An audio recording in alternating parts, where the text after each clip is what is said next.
Buenos días, queridos hermanos y amigos. Les saluda el pastor Martín Balta, pastor de la Misión Cristiana por lo Alto, aquí en Lima, Perú, hoy día 15 de diciembre del 2024. Estamos a unos días de ya dejar este año y empezar el año nuevo 2025. A una semana prácticamente, o un poco más de una semana, para estar celebrando esta fiesta que se celebra en muchas partes del mundo, que es la Navidad.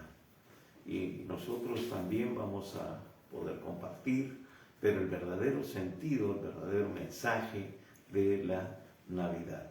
Pero hoy vamos a continuar con el Evangelio de Juan, capítulo 2, y vamos a ver este episodio que se da en la ciudad de Jerusalén cuando Jesús purifica el templo. El Evangelio de Juan nos marca este acontecimiento como al inicio de su ministerio, y también lo menciona al final. Tiene que ver con Jerusalén siempre al principio y al final de su ministerio. Primeramente, en este caso, limpiando el templo, y segundo, su muerte en la cruz del Calvario. Así que en esta mañana vamos a orar para pedirle al Señor que nos dé sabiduría, entendimiento y poder aplicar correctamente lo que Dios nos está mostrando a través de su palabra. Acompáñenme en una palabra de oración. Padre bueno, Dios Todopoderoso, te damos gracias en esta mañana. Gracias por la vida, gracias por la oportunidad que nos da de poder abrir tu palabra y compartir el mensaje en esta hora. Señor, te pedimos tu bendición sobre cada vida, sobre cada persona, sobre cada familia, y todo lo que tú, Señor, has puesto en sus manos. Padre, les bendecimos. Sé tú también, Padre, tocando sus vidas. Señor, sé tú trayendo salvación, sanidad, liberación, en el poderoso nombre de Jesús, mientras tu palabra es compartida. Señor, todo velo de incredulidad, de religiosidad, Señor, de confusión, sea arrancado en esta hora en el nombre poderoso de Jesús. Y que tu Espíritu Santo sea tocando las mentes, los corazones, para alumbrar su entendimiento y poder, Señor, ver ese fruto, ese milagro maravilloso, el milagro más grande que es la salvación de las personas. Amado Dios, les ponemos en tus manos. Sé tú manifestándote, Padre, para tu gloria. Todo esto te lo pedimos en el precioso nombre de nuestro Señor y Salvador Jesucristo. Amén y amén.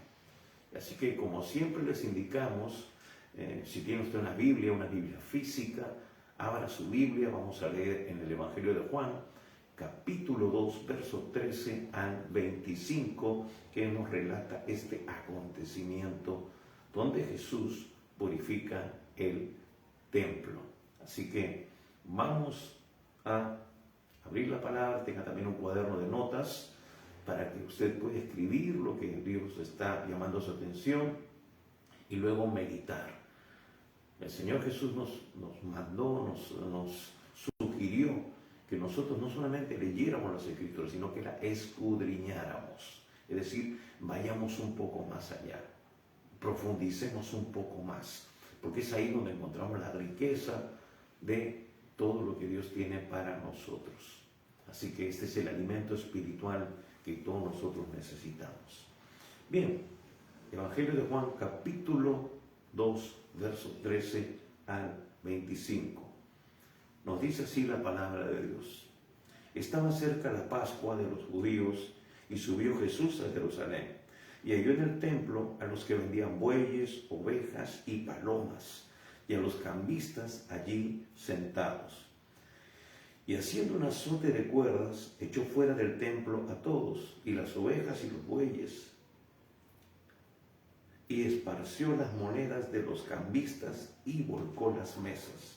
Y dijo a los que vendían palomas: quitad de aquí esto, y no hagáis de la casa de mi padre casa de mercado. Entonces se acordaron sus discípulos que está escrito: el celo de tu casa me consume. Y los judíos respondieron y le dijeron: ¿qué señal nos muestras, ya que haces esto? Respondió Jesús y les dijo: destruid este templo y en 3 días lo levantaré. Dijeron luego los judíos: en 46 años fue edificado este templo, y tú en 3 días lo levantarás. Mas él hablaba del templo de su cuerpo. Por tanto, cuando resucitó de entre los muertos, sus discípulos se acordaron que había dicho esto y creyeron la escritura y la palabra que Jesús había dicho. Estando en Jerusalén en la fiesta de la Pascua, muchos creyeron en su nombre viendo las señales que hacía, pero Jesús mismo no se fiaba de ellos porque conocía a todos y no tenía necesidad de que nadie le diese testimonio del hombre, pues él sabía lo que había en el hombre. Bien, hasta aquí la lectura de la palabra de Dios en esta mañana. Y bien, vamos a ver cómo se desarrolla este acontecimiento. Y Juan nos da detalles específicos con respecto a esto. Nos dice que estaba cerca la Pascua de los judíos y subió Jesús a Jerusalén. Ahora vamos a ver de qué tanto el principio y el final del ministerio público de Jesús se relaciona con la Pascua de los judíos en Jerusalén, con esta fiesta importante, con esta fiesta que histórica, porque es cuando el pueblo de Israel es liberado de Egipto y el Señor le manda a Moisés que tenían que sacrificar ese cordero pascual, un cordero perfecto, sin mancha, sin nada, y sacrificarlo, coger la sangre, rociar los dinteles de las puertas, los marcos de las puertas, porque iba a pasar el ángel exterminador, y entonces por la fe ellos al hacer esto estaban siendo cubiertos, guardados de que pudieran ser exterminados los primogénitos. Entonces era un acto de fe y ellos tenían que participar también de lo que era el comer ese cordero, participar de esa cena comiendo el cordero. Así que esto era el tipo y sombra de lo que tenía que acontecer muchos años más adelante, siglos realmente, en la persona del Señor Jesucristo. Entonces, por eso es importante esta fiesta, esta conmemoración. Y empieza en esta fecha, cuando lo resalta de esta manera.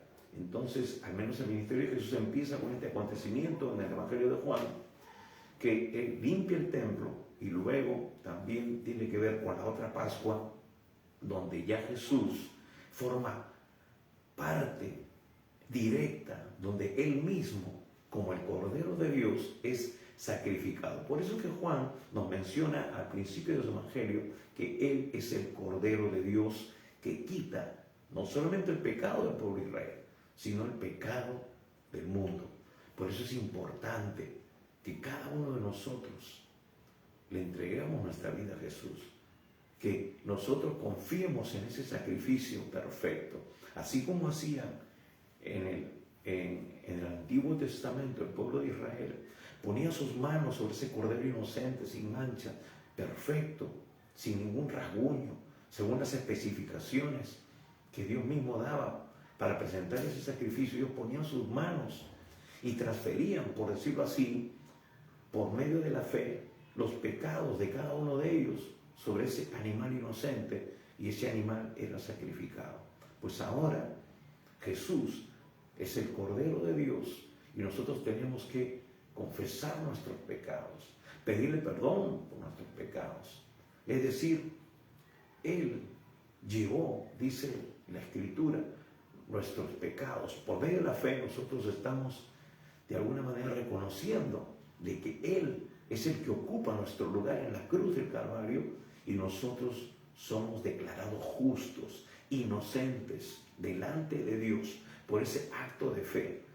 Amados hermanos, amigos, no es ningún tipo de sacrificio, ningún tipo de ritual que nosotros tengamos que hacer. Es simplemente un hecho de obediencia. El Señor nos dice en Juan que a todos los que le recibieron, los que creen en su nombre, les dio potestad de ser hechos hijos de Dios. Y nosotros, por la fe, le entregamos nuestra vida, la ponemos en sus manos y somos libres. Por eso que Él es el Cordero de Dios que quita el pecado del mundo. Y mucho más de esto, de una manera extensa, se explica también en el libro de Hebreos, hablando de Jesús como el sumo sacerdote y también como la ofrenda en sí mismo presentada delante del Padre, esa sangre preciosa que nos limpia de todo pecado y de toda maldad. Así que por eso está marcado el ministerio de Jesús con la Pascua, con esta fiesta de los judíos. Ahora, nos da ese detalle, nos da esa clave. Y luego dice, y halló en el templo a los que vendían bueyes, ovejas y palomas, y a los cambistas allí sentados.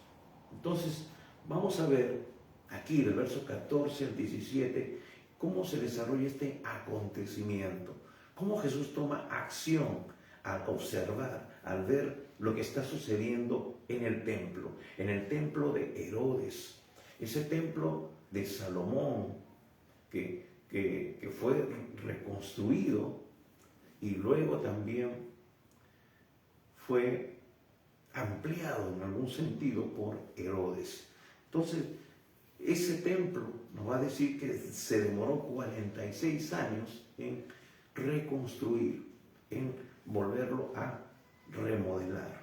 Y bien, dice, y halló en el templo a los que vendían bueyes, ovejas y palomas, y a los cambistas allí sentados. Entonces, Jesús va a observar de que el templo ha sido invadido, el templo ha sido profanado, el templo está siendo mancillado, está corrompido, no solamente por los animales no tenían nada que ver, no era la culpa de ellos, sino estaba corrompido en sí por la actitud de las personas que estaban llevando adelante este negocio, por decirlo de alguna manera, porque era un negocio que habían montado los mismos sacerdotes para tener una ganancia, no solamente para darles una facilidad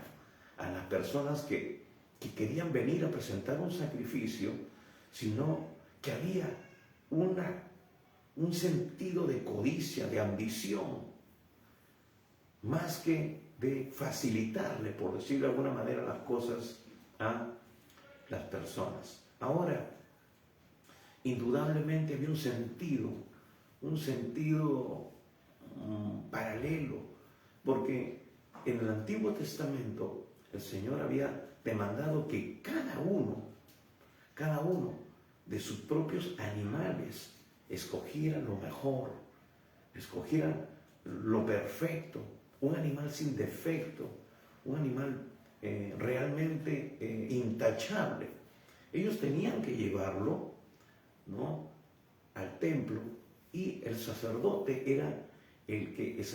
los levitas, eran los que se encargaban de escudriñar, de ver, de observar. Y si había alguna imperfección, ellos entonces tenían de alguna manera que reemplazarlo, ¿no? Ahí podían de repente buscar otro tipo de sacrificio, comprar, pero era algo propio, algo que uno tenía que ir cuidando, es decir, que demandaba trabajo, ¿no?, de la misma persona, demandaba parte de su esfuerzo, de su vida, de su propia relación de trabajo que ellos tenían en el campo, porque el pueblo de Israel era un pueblo del campo. Entonces, ellos tenían que llevarlo, tenían que presentarlo, pero ya la cosa se había de alguna manera modernizado, por decirlo así, y los sacerdotes encontraron pues una manera de ganancia, porque no solamente ellos ofrecían estos animales que ya ellos mismos habían observado que estaban en perfecto estado, sino que indudablemente también incrementaban por este servicio los precios. Entonces ya había una ganancia personal, había una ambición, una codicia que los movía, ¿no? Y que era lo que aparentemente no se notaba. Aparte de que, hermanos, los animales se llevaban. Los animales no podían habitar en ese lugar. Quizás debería haber un lugar paralelo, cerca, donde, como se ve, se estila, ahora se pone un letrero y dice, bueno, aquí animales para el sacrificio, ¿no? Y no ensuciar ahí el atrio. Eso también impedía el acceso de las personas, porque estaban llenos de animales. Imagínense la cantidad de ruido, la cantidad de inmundicia que había en ese lugar.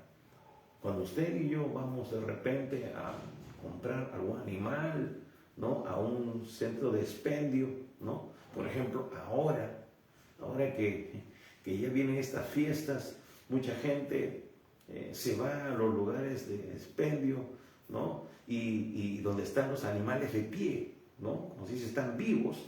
Y entonces uno va, escoge uno que aparentemente pues está bien, ¿no? Entonces las personas lo toman, ese pavo, ese pollo, o lo que sea, ese pato, ¿no?, o cualquier otro animal, lo pesan y le dicen cuál el peso, entonces dicen, ya, lo voy a llevar. Entonces en ese momento lo sacrifican, ¿no?, lo despluman y se lo dan totalmente limpio, ¿no? Entonces algo así, pero nosotros sabemos de que al haber experimentado eso ya personalmente, ¿no?, inclusive con animales pequeños, vemos que hay toda una cantidad de suciedad. Muchos animales mueren inclusive ahí porque están hacinados. Entonces los animales hacen ahí sus necesidades, el olor es nauseabundo, uno entra, compra y sale volando también. Entonces imagínense, dice que estaba cerca la Pascua de los judíos. Ni siquiera era el día o unos días antes o un par de días antes, estaba cerca. Entonces quizás faltaría 3, 4, 5 días.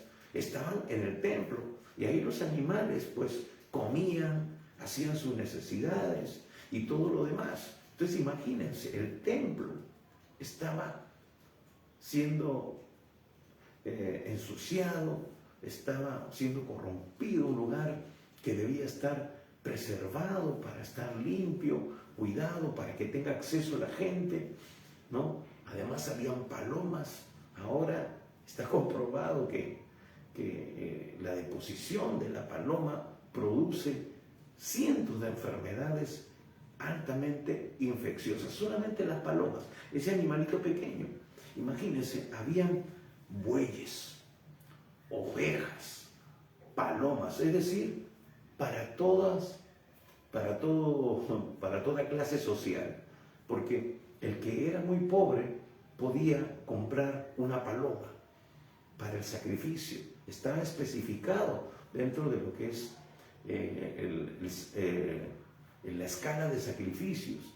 Una persona que tenía dinero pues podía comprar un buey, ¿no?, una oveja, y el más pobre, o sea, es decir, había acceso para toda clase social, porque todos tenían que presentar un sacrificio. Era el sacrificio anual por el pecado. Entonces había todo un movimiento. Indudablemente no era un buey, ni 2 bueyes, ni 3 bueyes. Imagínense, eran cientos de personas que iban a celebrar esta fiesta. Así que era algo realmente tremendo, ¿no? Podemos imaginarlo nosotros. Por eso que Jesús, al ver esta situación, se indigna, se molesta. Él, en ira santa, asume esta responsabilidad como el Hijo de Dios. Ahora, indudablemente, vemos aquí el templo físico que estaba mostrándonos lo que era en el Antiguo Testamento. En el Antiguo Testamento el templo era el lugar, el tabernáculo, luego el templo, era el lugar de culto, era el lugar donde se presentaban los sacrificios. Y aquí Jesús viene a instaurar una nueva etapa, una nueva dispensación, por decirlo así, dentro de lo que va a ser la fe judía. Ya no es la fe en una serie de rituales, sino es para establecer algo nuevo. Es el templo físico, y ahora Jesús, que luego va a hablar, va a hacer referencia de alguna manera a sí mismo como el templo, instaurando una nueva dispensación, la dispensación de la fe, el cumplimiento real del sacrificio.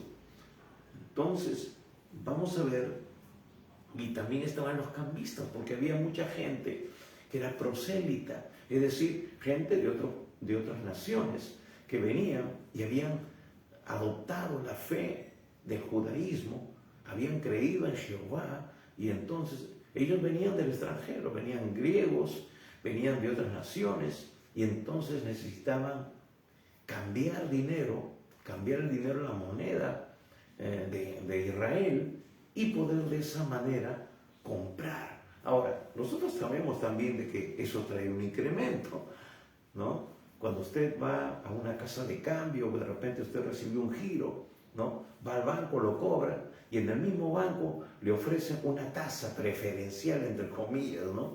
Digo preferencial porque muchas veces es un costo menor a lo que usted puede encontrar en una casa de cambio o en un cambista en la calle. Siempre hay un incremento de 3, 4, 5 puntos. Entonces, muchos prefieren retirarlo en dólares y luego ir a una casa de cambio o a un cambista, que a veces están también en la puerta de los bancos, y hacer el cambio, porque de alguna manera les conviene, les va a dar mucho más dinero que lo que es la tasa preferencial que el banco le puede estar ofreciendo. Entonces, este servicio también se hacía en la puerta del templo. Entonces, hermanos, era un movimiento realmente terrible. Imagínense ustedes un mercado, ¿no? Por eso que Jesús lo compara y dice así, ¿no?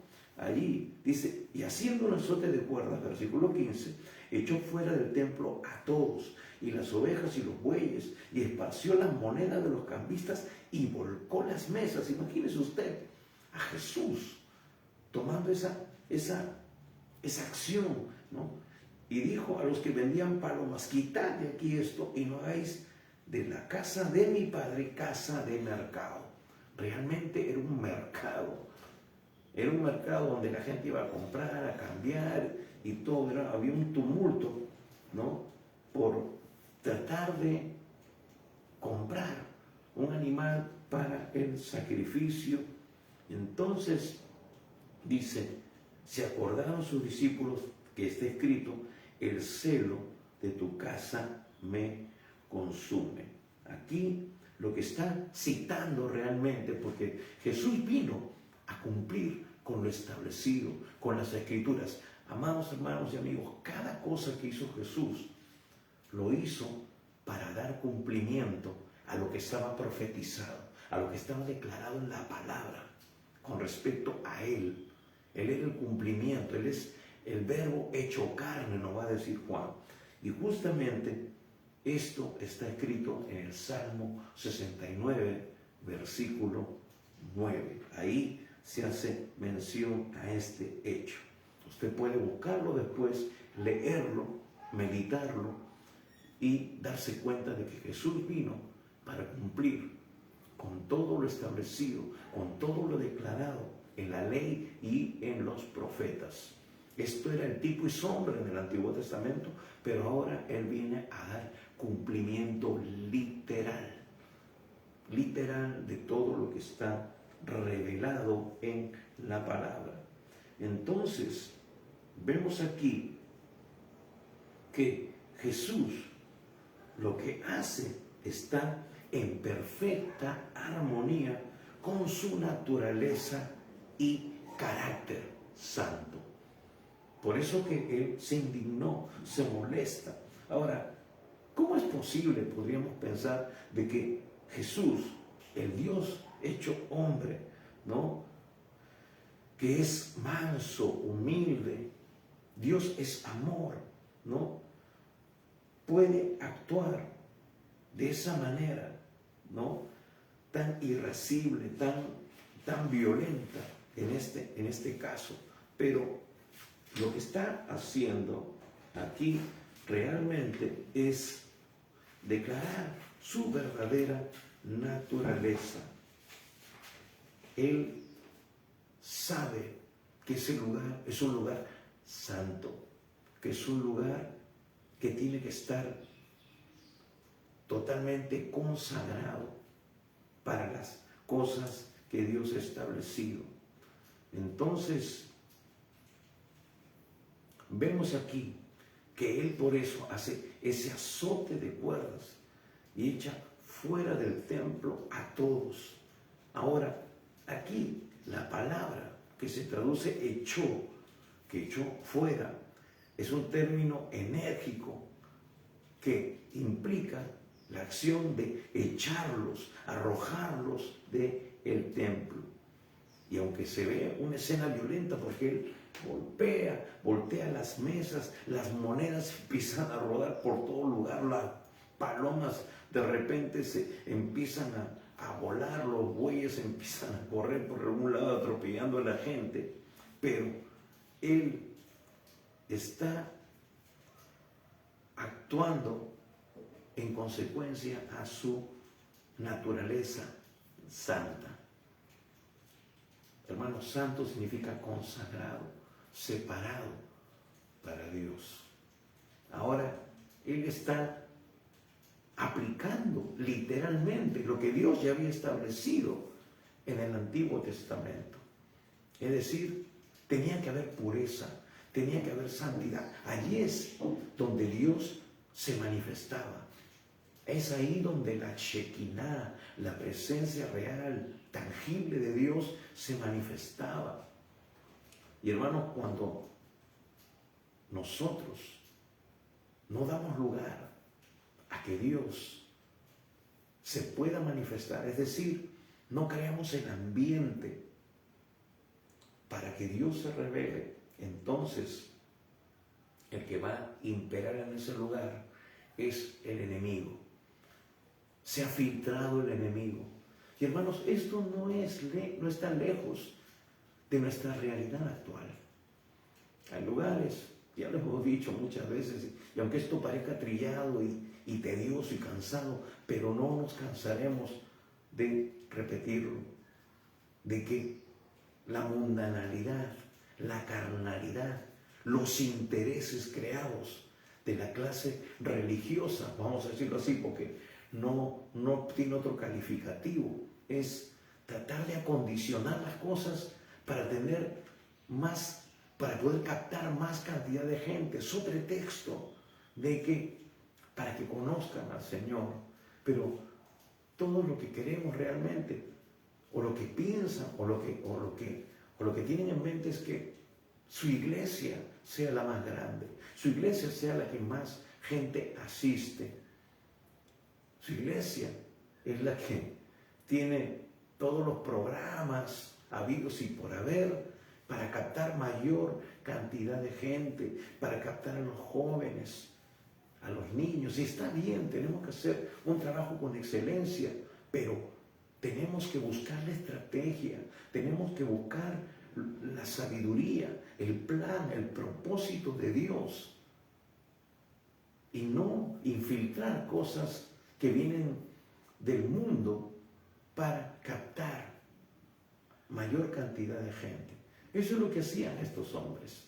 Trataban de condicionar la situación para supuestamente darle facilidades a la gente, ser, en la actualidad, ser más atractivos, ¿no? Para que la gente ya pueda tener una mayor disposición de ir a una iglesia. Ya la iglesia ya no es ese lugar aburrido, cansado, donde el pastor, el líder religioso está hablando y uno está ahí, ¿no? Sino que, wow, vamos a ponerle música, no luces, vamos a ponerle una serie de cosas para que la gente, pues, wow, realmente se goce, pero más en la carne que en el espíritu. Entonces, por eso, tenemos que saber discernir, tenemos que buscar la dirección de Dios. Dios es el dueño de la iglesia y tenemos que consultarle a Él qué es lo que quiere. Él, hermanos, tiene la estrategia. Él no necesita que nosotros le sugiramos o le hagamos alguna sugerencia de qué es lo mejor para poder alcanzar a los perdidos. Entonces, vemos aquí que por eso el celo de su casa lo consumía, como dice el Salmo 69, 9. Entonces, por eso tenemos que actuar, tenemos que tener, hermanos, el mismo sentir que hubo en Cristo. La casa del Señor está siendo santificada. Hermanos, la casa del Señor es un lugar de reverencia, es un lugar donde nosotros vamos con respeto, vamos con esa actitud real de adoración, de rendición, porque esa es la actitud con la cual nosotros tenemos que ir. No estamos yendo a una fiesta, no estamos yendo, hermanos, a un lugar de esparcimiento, ir como a nosotros se nos da la gana, ¿no? Ya lo hemos dicho muchas veces, que la gente va como le da la gana, de ahí se van a la playa, ¿no? Por eso que van en cholo, en chancletas y qué sé yo. Vamos indecorosamente muchas veces a la casa del Señor. Profanamos el templo. Ahora Jesús está hablando del templo físico, pero luego va a hacer relación al verdadero templo, que somos nosotros. Porque ya el apóstol Pablo, por revelación del Espíritu Santo, va a decir que todo aquel que ha entregado su vida a Jesús se ha convertido en el templo donde Dios habita, donde Dios mora. Ya no es un templo hecho con manos, porque el Espíritu Santo de Dios viene a morar en nosotros para capacitarnos, para guiarnos a toda verdad, para ayudarnos a poder nosotros vivir en línea con lo que Dios ha establecido en su palabra. Porque, hermanos, humanamente es imposible que nosotros podamos vivir inclusive en santidad, que nosotros podamos agradar a Dios, que nosotros podamos vivir por fe y no por vista, que nosotros podamos realmente aplicar todo lo que Dios nos dice en su palabra, porque nuestra carne no nos ayuda, nuestra carne no colabora, nuestra carne no quiere cederse a cumplir con lo que Dios nos está demandando en su palabra. Y Él, como creador, está en todo el derecho de imponernos, por decirlo de alguna manera, eso. Pero Dios no quiere que lo hagamos a nuestra fuerza. Por eso ha enviado su Espíritu Santo, para que tú y yo y toda la iglesia del Señor podamos cumplir con lo que Él nos demanda en su palabra.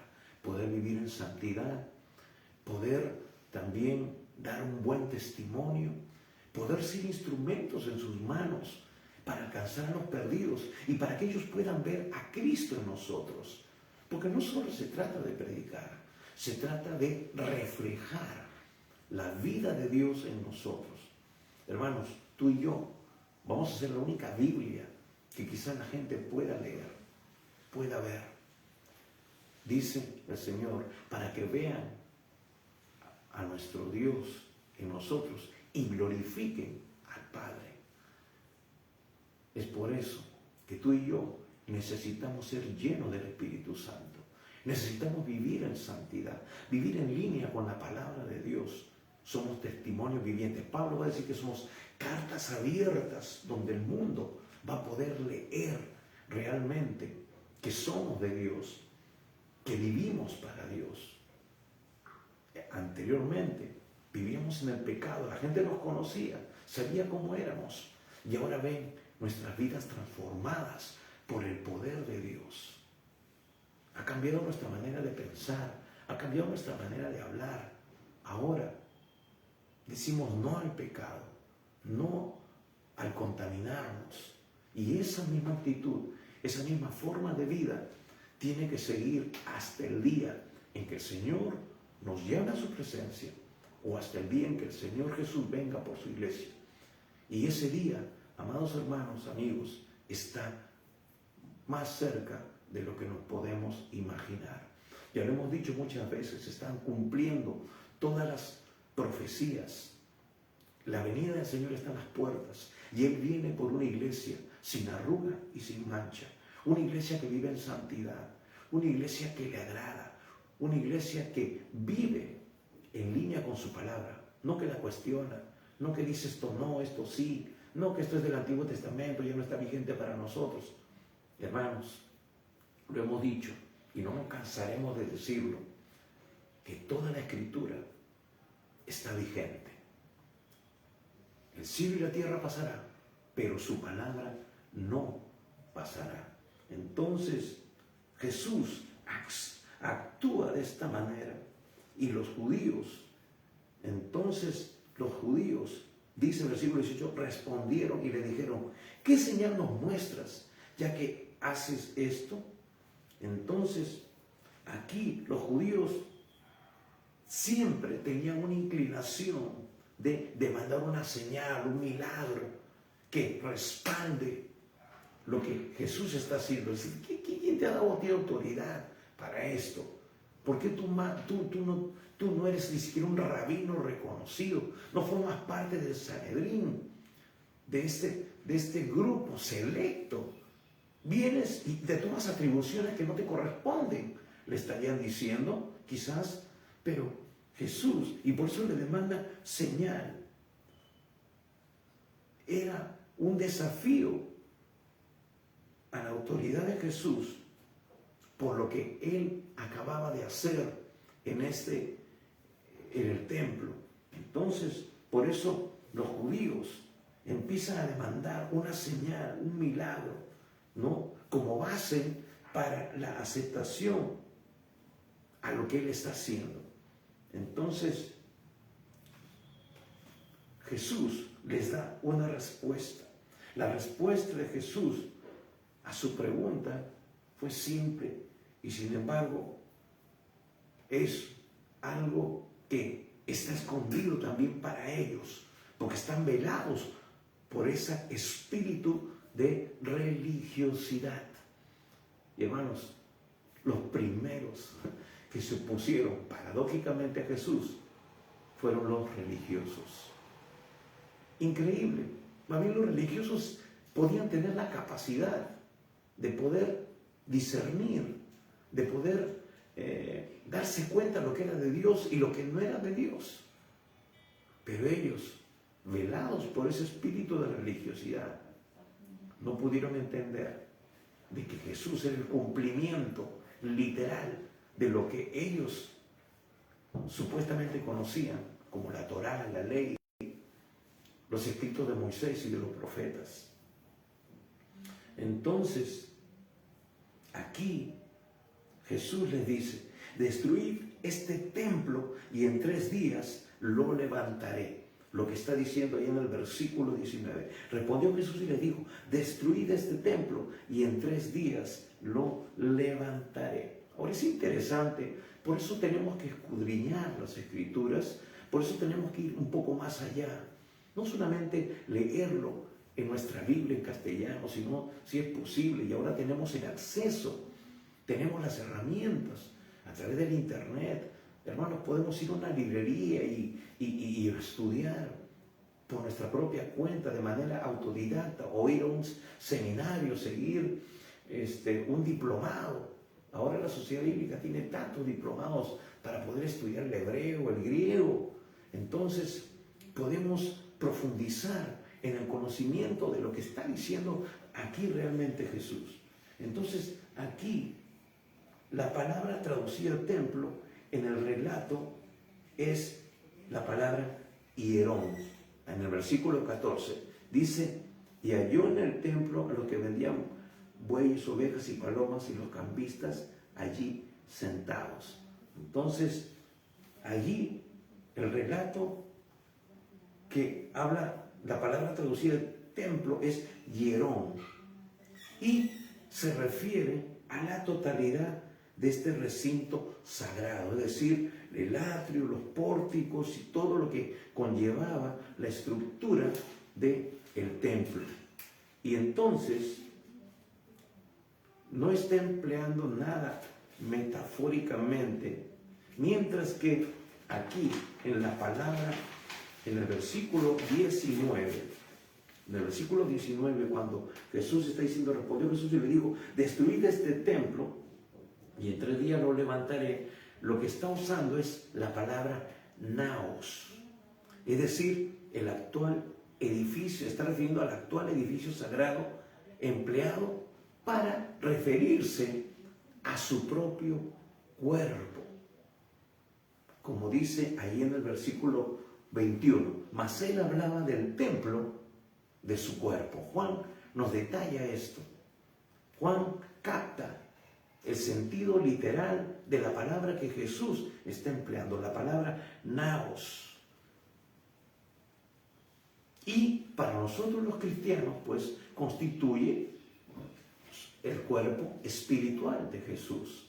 Ahora, es interesante, es importante entender esto, que Pablo más adelante va a decir de que nosotros, amados hermanos, somos el cuerpo de Cristo. La iglesia es el cuerpo de Cristo.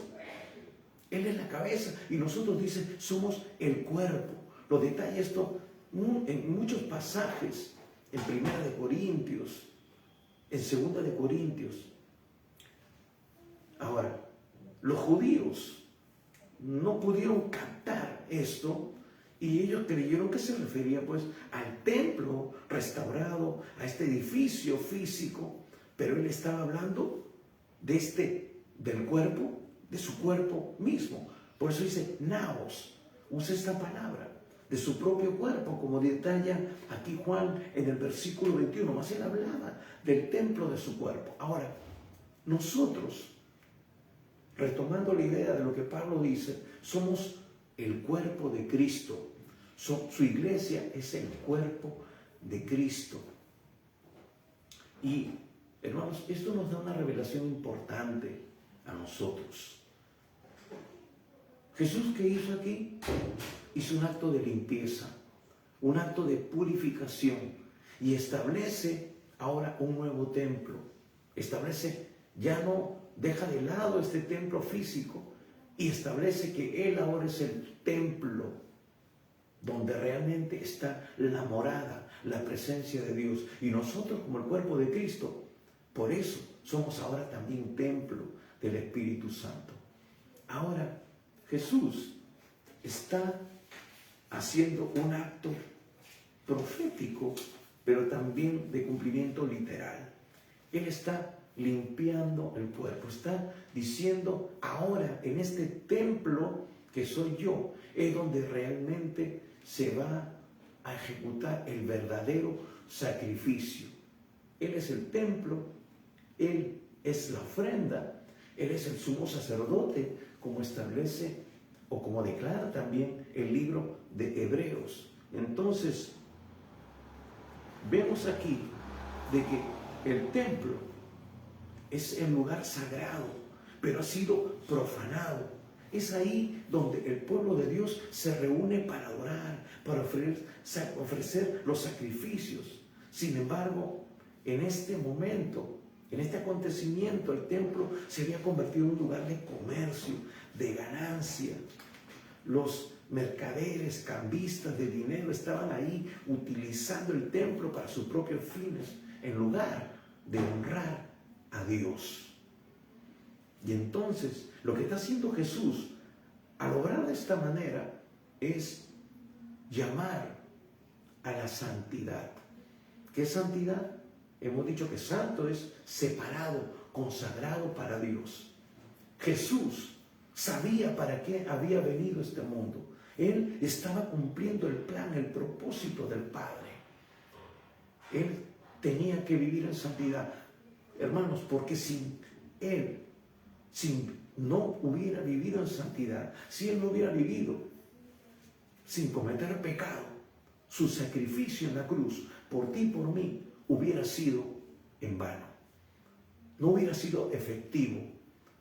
No hubiéramos podido nosotros obtener la salvación eterna si Él no hubiera sido santo, si Él no hubiera estado consagrado. Por eso, Él está de alguna manera llamando a una vida realmente de santidad, consagrada. Ahora hemos dicho de que nosotros ahora nos hemos convertido en el templo del Espíritu Santo de Dios. Y hermanos, Jesús, ¿qué nos diría ahora si viera en este instante, y de cierto que lo ve, a su iglesia? Una iglesia que ha sido ensuciada, profanada. Nosotros mismos somos templo del Espíritu Santo. Nos hemos tomado, hermanos, la atribución de hacer con este cuerpo lo que nos da la gana, cuando es un lugar sagrado, un lugar santo. Hermanos, realmente nosotros no somos dueños de nuestro cuerpo. Hemos sido comprados con precio de sangre. El Señor dice, y todo vuestro ser, en 1 Tesalonicenses 5:23, escuche bien, y todo vuestro ser, espíritu, alma y cuerpo, sea guardado irreprensible para la venida de nuestro Señor Jesucristo. Yo le voy a soltar algunas cosas aquí, hermanos, que el Señor, el Espíritu Santo, ha ido tratando con cada uno de nosotros. Hermanos, yo no tengo libertad, no tengo autorización para hacer con este cuerpo lo que a mí me da la gana. Yo no puedo impregnarme cosas. Yo no puedo ponerme tatuajes. Yo no puedo ponerme una retafila de aretes en los oídos y en algunas partes del cuerpo, muchas veces las partes íntimas. ¿Por qué? Porque este cuerpo no es mío. Este cuerpo es del Señor. Él lo compró. Yo le entregué toda mi vida, no algunas partes de mi vida a Él, total y completamente. Por eso Él dice, y todo vuestro ser, espíritu, alma y cuerpo. Por eso que el Señor me salvó, me dio de su espíritu para que yo pudiera tener acceso libre a su presencia y también revelación de lo que Él tiene para mi vida. Mi mente tiene que ser renovada por la palabra. Mis emociones tienen que estar alineadas con lo que Dios dice en su palabra, porque muchas veces mis emociones me van a traicionar. Por eso yo tengo que tenerlas sujetas. Espíritu, ahí está el alma, está mi voluntad. ¿Estoy haciendo mi voluntad o estoy haciendo la voluntad de Dios? Lo que Él expresa en su palabra. Porque dice que nosotros tenemos que agradarle a Él. Jesús vivió en obediencia, vivió en santidad. Y el Padre dijo, este es mi Hijo amado en el cual yo me complazco. El Señor podría, si podríamos escuchar la voz de Dios ahora, si el Padre hablara desde el cielo, ¿podría decir lo mismo de nosotros? ¿Podría decir lo mismo de ti y de mí? Este es mi hijo, esta es mi hija, en el cual yo me complazco. Yo creo que estamos muy lejos de escuchar esa declaración de parte de Dios. Pero amados, el Señor viene por una iglesia santa, sin arruga, sin mancha. Dice que sin santidad nadie verá al Señor. Santidad es estar consagrado, separado ¿Estás haciendo tú la voluntad de Dios? ¿Estás respetando todo lo que le pertenece a Dios? ¿Tu cuerpo le pertenece a Dios? Y hablamos también de algunos tipos de pecado. La fornicación. Hermanos, este cuerpo es para hacer la voluntad de Dios y no para contaminarlo, no para vivir sucios delante de Dios. Entonces Jesús está demandándonos también a nosotros algo, porque hermanos, nos conviene. La santidad conviene a tu casa, nos dice también la Escritura. Hermanos, la casa de Dios, sea el lugar físico, sea nuestra vida en lo privado, tiene que agradar a Dios. Porque es fácil ser 2 horas a la semana un buen cristiano mientras estoy en el templo. Ay, hermanito, hermanita, gloria a Dios, aleluya. Sí, pero cuando estamos en privado, cuando estamos en nuestra casa, ¿andamos en la carne o andamos en el Espíritu? Y lo digo por mí mismo, no es fácil, pero por eso Dios nos demanda ser llenos del Espíritu Santo. Porque cuando somos llenos del Espíritu Santo, dice que no estamos andando en la carne, sino en el Espíritu. Y andar en el Espíritu es andar en una aplicación puntual, permanente, de todo lo que Dios nos dice en su palabra. Entonces, es mucho más lo que Dios nos quiere estar diciendo en este pasaje. El templo ha sido profanado. El Señor mismo en este acto nos está llamando a la reflexión, a vivir en santidad. Esta acción de Jesús es un llamado a la santidad. ¿Estamos viviendo en santidad? Jesús está recordándole aquí a los judíos que se ha perdido la esencia de lo que, para lo cual se creó el templo. El templo había sido creado para ser un lugar sagrado, consagrado. Se debía tratar con respeto, con reverencia. También está recordando que la verdadera adoración de Dios no se pueden reducir a rituales y ceremonias. Hermanos, vamos religiosamente a la iglesia cada domingo. ¿Vamos porque somos religiosos o porque vamos para que realmente Dios nos ministre? Para ministrar a Dios y para que Dios también en su gracia nos toque. Trate con nosotros para escuchar el mensaje y salir con ese deseo de aplicarlo, de vivirlo. Ahora, ¿qué mensaje estamos recibiendo también? Porque hermanos, hay mensajes y hay mensajes. Ahora a la gente se le pasa la mano, se le trata bonito, pero no hay una confrontación con el pecado. No se está realmente, hermanos, confrontando el pecado. Y ojo, que eso también es amor. Sí, porque Dios dice que al que ama, al que tiene por hijo, lo corrige, le llama la atención, lo pone en mente. Eso es llamar a la corrección, poner en mente, es decir, alinearlo con la palabra de Dios. Eso es lo que Dios quiere que suceda, hermanos, todos los domingos y todos los días en que nosotros nos reunimos para escuchar la palabra. Por eso que la palabra también demanda corrección. Escuchaba un pastor hace un par de días y decía, ¿por qué nosotros, como seres humanos, aceptamos la corrección de algunas personas? Vamos al médico y el médico de repente me dice, ¿por qué usted no está siguiendo el tratamiento? ¿Por qué no está diciendo las indicaciones? Etcétera. En el trabajo el jefe también nos llama la atención, ¿no? Y nosotros simplemente, bueno, sí, señor, disculpe, lo vamos a hacer. Pero ¿por qué nos cuesta, hermanos, aceptar la corrección de parte del hombre, de la mujer de Dios, que está confrontándonos con la palabra? Es decir, está siendo un instrumento por el cual Dios está trayendo corrección a nuestra vida. ¿Por qué ahí nos ofendemos? ¿Por qué ahí decimos, ay, el pastor me está metiendo palo? Uy, ya empezó. Sí, lo único que hace es dar palo. Por eso yo no me gusta venir a esta iglesia, me voy a mudar a otra. Sí, anda a otro lugar donde te engrían y no te confronten con tu pecado. Y cuando venga el Señor, te quedes. Porque, hermano, la palabra también es para corregir, para instruir, para animar. Y Dios dice que al que tiene por hijo, lo confronta, lo corrige, lo exhorta.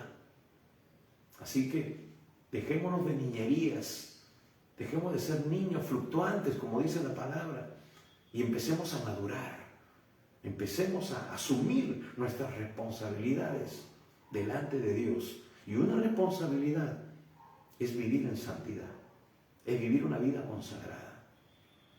Hermanos, estamos aquí para hacer la voluntad de Dios, para agradarle, para obedecerle, nos guste o no nos guste, porque sin santidad, sin obediencia, nosotros estaríamos relegados.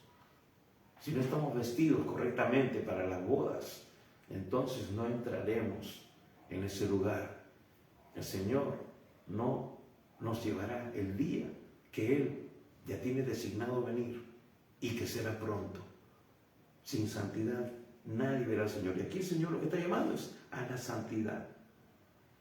Entonces, no es un asunto de rituales, no es un asunto de ceremonias ni religiosidad, sino que debe ser una expresión genuina de amor y de devoción.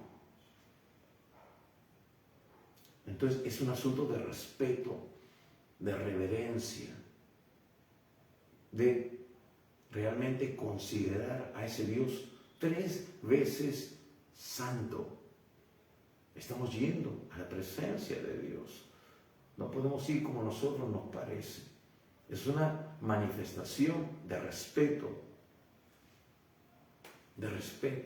realmente que nosotros tenemos que demostrar. Es un llamado. Ahora, tenemos que llegar a un momento de reflexión, tenemos que sacar una aplicación para nosotros en este tiempo. Entonces, dice luego, mas él hablaba del templo de su cuerpo. Por tanto, cuando resucitó de entre los muertos, sus discípulos se acordaron que había dicho esto y creyeron la escritura y la palabra que Jesús les había dicho. Hermanos, Dios te está llamando a que creas en la escritura y en lo que Dios está revelándote. No te queda otra, no me queda otra. Tenemos que vivir en línea con lo que Dios ha trazado en su palabra. Ahora dice, versículo 23, estando en Jerusalén en la fiesta de la Pascua, muchos creyeron en su nombre, viendo las señales que hacía. Juan no nos relata qué tipo de señales hizo, qué tipo de cosas hizo que llamó la atención de la gente y creyeron en él. Pero hay una acotación aquí, hay algo que nos revela ese deseo de ver cosas maravillosas, de ver ese acto morboso, por decirlo de alguna manera, de ver, de querer conocer, pero no hay una actitud correcta. Luego dice, pero Jesús mismo no se fiaba de ellos porque conocía a todos.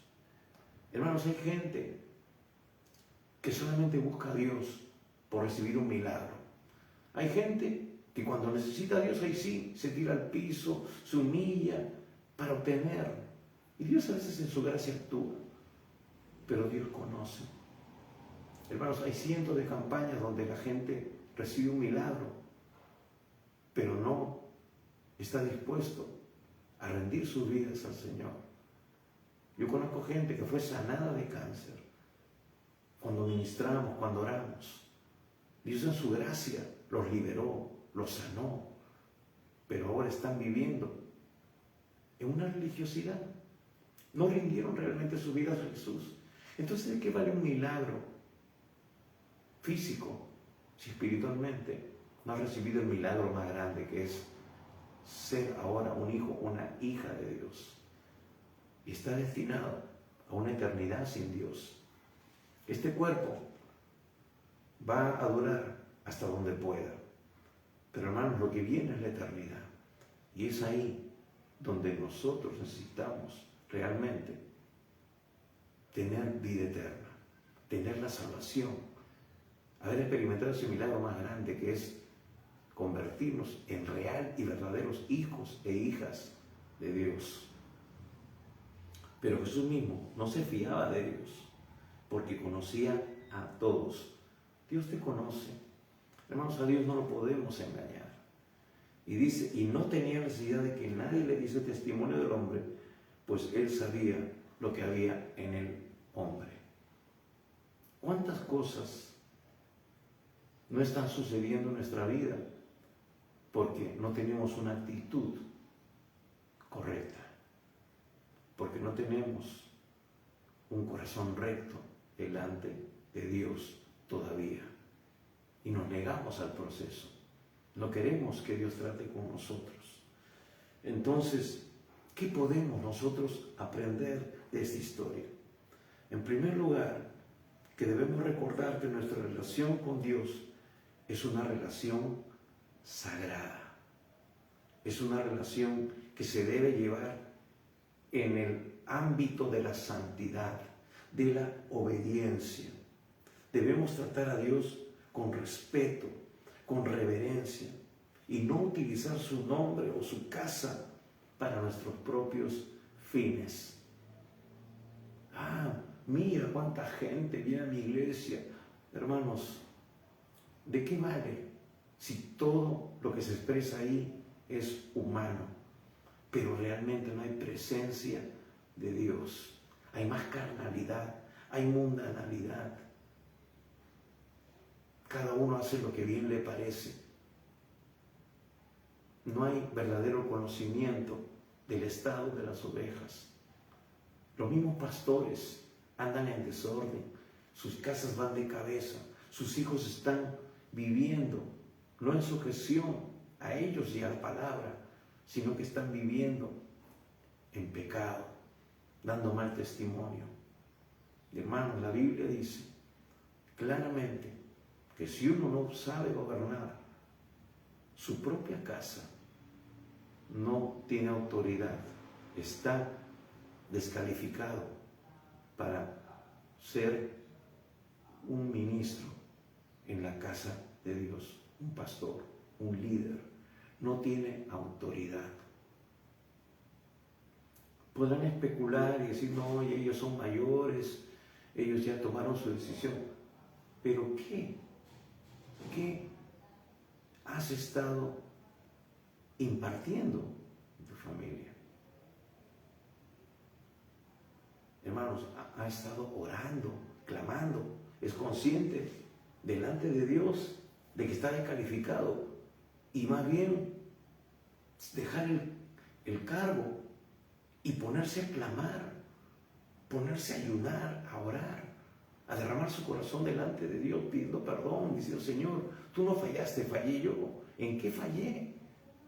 Señor, ayúdame a volver a ganar a mi familia para Cristo. Hermanos, cuando la presencia de Dios viene, las cosas suceden cambios.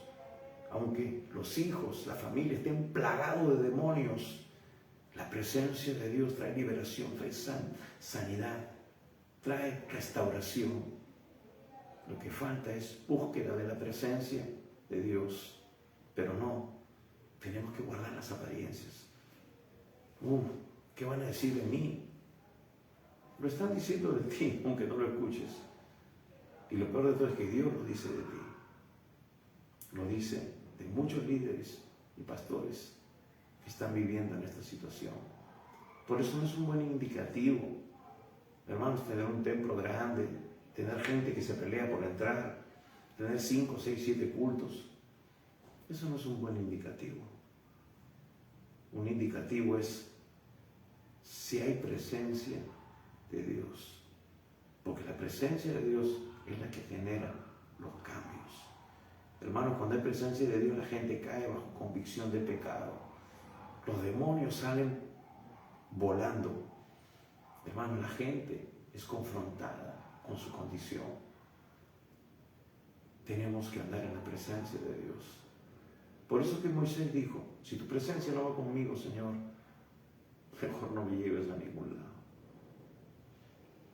Vemos lo que sucedía cuando la presencia de Dios estaba en los hombres de Dios. Pedro no necesitaba siquiera detenerse y llorar por un enfermo. Con sus hombres, los enfermos eran sanados, liberados. Felipe predicaba y los demonios salían despavoridos de la gente. Es presencia de Dios lo que se necesita ahora en la vida de muchos hombres y mujeres, pastores, siervos. Esa presencia tiene que estar impregnada, hermanos, en los templos. ¿No sucedió eso en el tabernáculo? ¿No es allí donde la presencia de Dios venía? Y dice que la gente no podía ministrar. Cuando Salomón consagró ese templo, la presencia de Dios vino de tal manera que no podían ministrar los sacerdotes. Eso es lo que falta en la vida de muchas personas, también en mi vida. Pero hermanos, tenemos que buscar de Dios. Tenemos que vivir para Dios. Es un desafío grande, pero cuando nosotros nos ponemos en sus manos, podemos experimentar eso de una manera gloriosa. También debemos recordar que la verdadera adoración a Dios no se puede reducir a rituales y ceremonias. Debemos buscar a Dios con todo nuestro corazón y expresar nuestra devoción a Él de manera genuina y sincera. Tenemos que orar como ese publicano. Señor, sé propicio a mi pecador. Y dice que ese hombre fue justificado. Fue justificado. Pero los religiosos ahora guardan las apariencias, ¿no? Hacen grandes oraciones, ¿no? Toman posturas. Pero hermanos, eso es abominable delante de Dios. Tenemos que buscar, expresar una devoción genuina y sincera a Dios. Tenemos también que recordar que Jesús es el Señor de la iglesia y que Él es celoso por su casa. Hermanos, Él es el Señor de su iglesia, nosotros le pertenecemos a Él. Dice que el Espíritu Santo nos anhela celosamente. Hermanos, la demanda de Dios es que seamos llenos constantemente de su Espíritu. Sed constantemente llenos del Espíritu Santo. Es un presente continuo. Cuando Pablo dice sed llenos del Espíritu Santo, no es una experiencia, no es que ya el Espíritu Santo me tocó y hablo en lenguas, fui bautizado y se acabó. Es ser constantemente renovado, lleno de la presencia de Dios. Eso tiene que venir en incremento, tiene que ser una experiencia constante.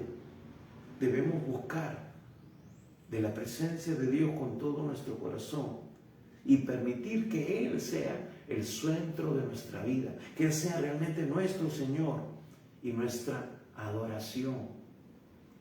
Hermanos, no es solamente recibir a Jesús como nuestro Salvador, es dejar que Él sea el Señor, que Él tenga todo el control de nuestra vida. Dice que si el Espíritu de Dios mora en nosotros, morar es tomar control de todo que es nuestro ser. ¿Y todo nuestro ser es qué? Espíritu, alma y cuerpo. ¿Qué nos está diciendo el Señor?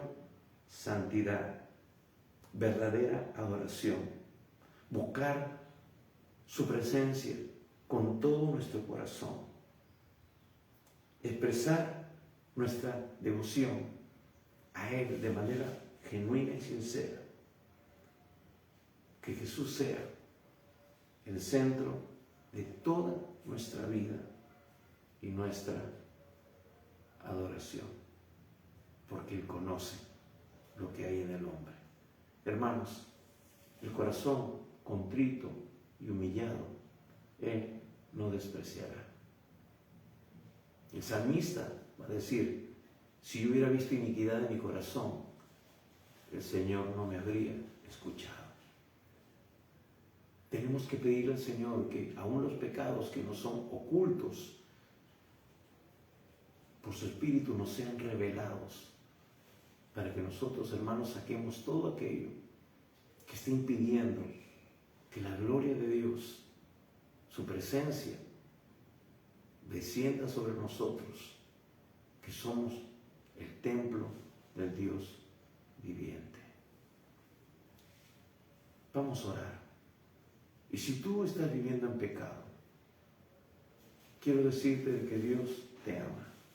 Quiero decirte de que Dios quiere santificarte, quiere liberarte, porque realmente eres esclavo de ese pecado. Dios quiere hacerte templo de su Espíritu, quiere purificarte y vivas a partir de hoy consagrado, consagrada para Él. Hermanos, hay muchos que están viviendo en fornicación, muchos que están haciendo cosas que están realmente dejando que el enemigo tome el control de sus vidas. Inclusive gente que se dicen ser cristianos. Por eso, hoy el Señor, a través de esta palabra, nos demanda vivir una vida de santidad, despojado del viejo hombre que está viciado según los deseos engañosos. Sin santidad, nadie verá al Señor. Así que hoy el llamado es a que tú le entregues tu vida. Entrégale tu vida al Señor. Haz una oración sincera. Él conoce tu corazón mejor que nadie. Lo hemos leído. Pero que ahora Dios vea un corazón sincero rendido a ti. Vamos a orar. Cierra tus ojos por un instante y dile al Señor de todo corazón, Padre Santo, dile sí, Padre Santo, reconozco que soy pecador y necesito de tu perdón. Señor, perdóname todos mis pecados. Estoy dispuesto a abandonar el pecado. Señor Jesucristo, creo que tú has muerto por mis pecados en la cruz, ocupando el lugar que a mí me correspondía, y que tú eres mi Salvador.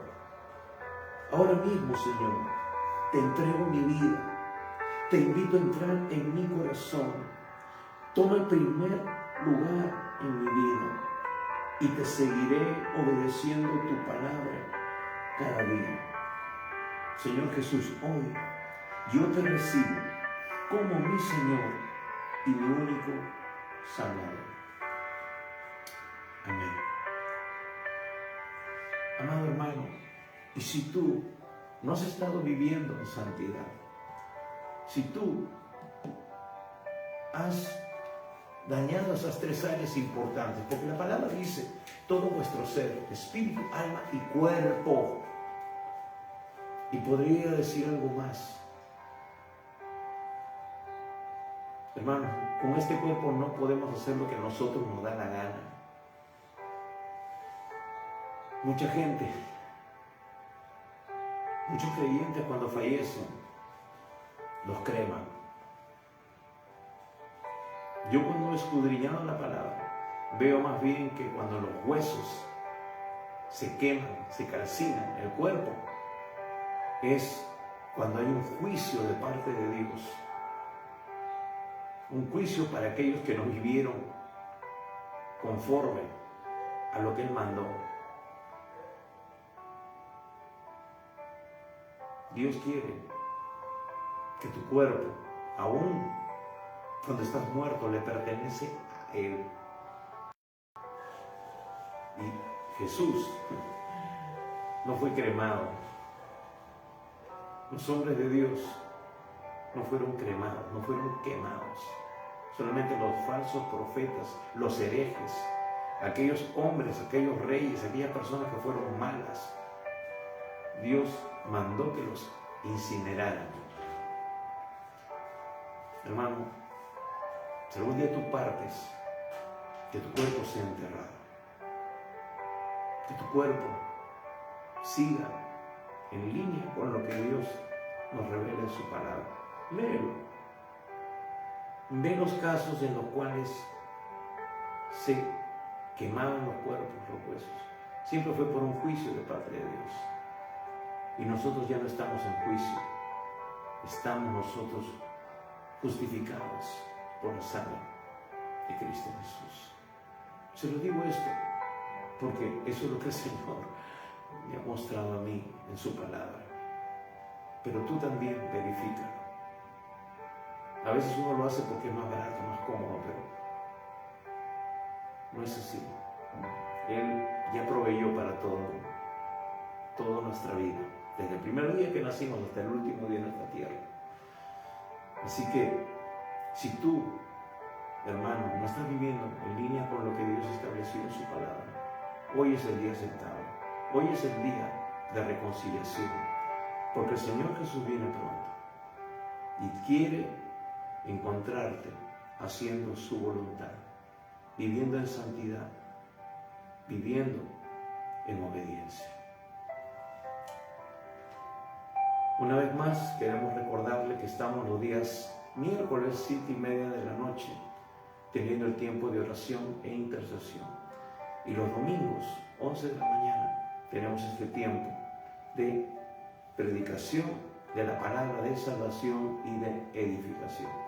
Gracias por su tiempo, gracias por su atención.